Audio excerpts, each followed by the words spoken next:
గత 48 గంటల్లో ఇండియాలో ఏం జరిగిందో తెలుసుకుందాం.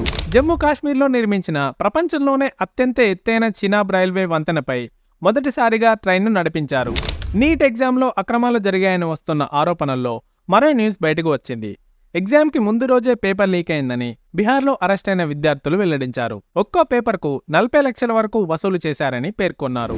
ఇంటర్నేషనల్ యోగా డే సందర్భంగా ఇండియాతో సహా పలు దేశాల్లో యోగా ఈవెంట్లను నిర్వహిస్తున్నారు. జమ్మూ కాశ్మీర్లో నిర్వహించే యోగా ఈవెంట్లో ప్రధాని మోదీ పాల్గొంటారు.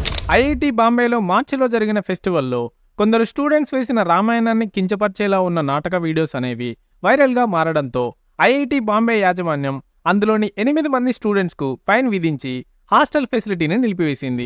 హైదరాబాద్ నుండి కౌలాలంపూర్ వెళ్లే మలేషియన్ ఎయిర్లైన్కు చెందిన విమానం టేకాఫ్ అయిన 15 నిమిషాల్లోనే మంటలు రావడంతో ల్యాండ్ అయితే ప్రమాదమని పైలట్ విమానాన్ని 3 గంటల పాటు గాల్లోనే ఉంచి తర్వాత సేఫ్గా ల్యాండ్ చేశాడు.